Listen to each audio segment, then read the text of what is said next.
ভাই, আমি এই টুকরো কাপড়টা নিতে পারি? তুই এই কাপড়টা নিবি? আচ্ছা দাঁড়া, দিতাছি। কাপড়টা একটু দে, আমি জুতাটা মুছিয়া তোরে দিয়ে দিতেছি। তাড়াতাড়ি করে জুতাটা মুছিয়া কাপড়টা ওরে দিয়ে দি। এই নে। আচ্ছা ঠিক আছে ভাই।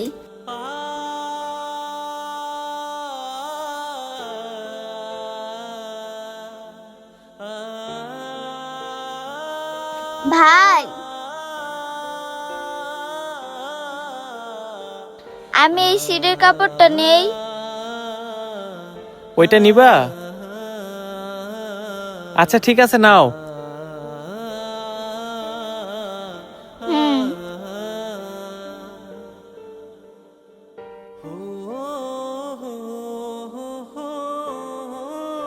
কি গো ভাই,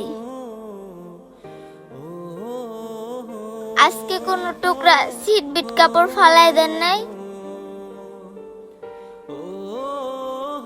না আপু, আজকে টুকরা মুকরা সব কাপড় কাজে লাগছে তো, তাই কোনো সিটপিট কাপড় ফালাই দেই নাই। আচ্ছা ছোট বোন, তুমি প্রতিদিন এই টুকরা কাপড় সিটপিট কাপড় নিয়ে কি করো আমাকে একটু বলো তো। আমি তো একজন এতিম।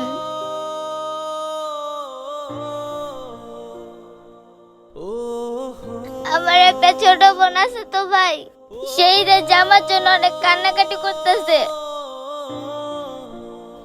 আমার কাছে তো এত টাকা নেই যে ওকে একটা নতুন জামা কিনে দিব। তাই ভাই আমি টুকরা কাপড়গুলো টুকায় টুকায় জমাইতাছি, যাতে ওকে ঈদে একটা জামা বানিয়ে দিতে পারি। ও ভাই দেখেন না, এই টুকরা কাপড়গুলো দিয়ে আমার ছোট বোনের জন্য একটা জামা বানিয়ে দেওয়া যায় কিনা?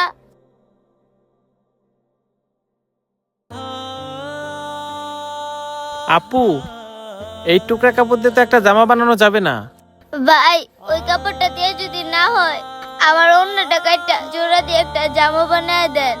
আমার ছোট বোনটা না একটা নতুন জামার জন্য সেই সকাল থেকে কাটা করতেছে।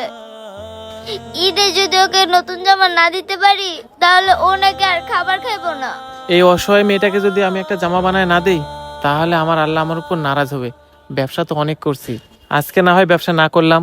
যাই, এই এতিম বাচ্চা দুইটারে একটা করে জামা বানায় দেই। ও ভাই কি ভাবতেছেন, দেন না আমার এটা দিয়ে একটা জামা বানাইয়া। আচ্ছা ঠিক আছে বোন, তুমি কান্না করো না, আমি তোমাদের দুজনকে একটা করে জামা বানায় দিব। এই টুকরা কাপড়গুলোতে তো ভালো জামা হবে না, আমি তোমাকে একটা কাপড় দেখাইতেছি, ওইটা দিয়ে তুমি জামা বানাইও। এই যে আপু, এইটা দিয়ে তোমাদের দুজনকে একটা করে নতুন জামা বানায় দেই। ও ভাই এই কাপড়টা দেখে তো মনে হচ্ছে অনেক দামি। আমি তো এই কাপড় দিয়ে জামা বানাইলে দাম দিতে পারবো না। ছোট বোন, আমি এটা দিয়ে নতুন জামা বানায় রাখবো, তুমি ঈদের আগের দিন এসে নিয়ে যাও, আর এর জন্য তোমার কোনো টাকা দিতে হবে না। সত্যি বলতেছেন ভাইয়া, এই কাপড়টা দিয়ে আমাকে দুই বোনের জামা বানিয়ে দিবেন? হ্যাঁ রে বোন, আমি সত্যিই বলতেছি, এটা দিয়ে আমি তোমাদের দুই বোনকে জামা বানায় দিব। আর এই নাও, এখানে 1000 টাকা আছে, এই টাকাটা দিয়ে তোমরা ঈদে কিছু সেমাই চিনি কিনে নিও। ভাই আপনি জামার সাথে আমাকে 1000 টাকাও দিলেন। আমি আল্লাহর কাছে দোয়া করি আল্লাহ যেন আপনার ব্যবসার বরকত দেয়, আমিন। আচ্ছা ঠিক আছে ভাই, আমি তাহলে ঈদের আগের দিন এসে আমাকে দুই বোনের জামাগুলো নিয়ে যাব। আচ্ছা ঠিক আছে বোন, আসুন আমাদের আশেপাশে যে সকল এতিম অসহায় আছে এদেরকে সাথে নিয়ে ঈদের খুশিটা ভাগাভাগি করে নেই। আমাদের ভিডিওটি যদি ভালো লেগে থাকে তাহলে লাইক কমেন্ট এবং শেয়ার করে দিবেন। ধন্যবাদ।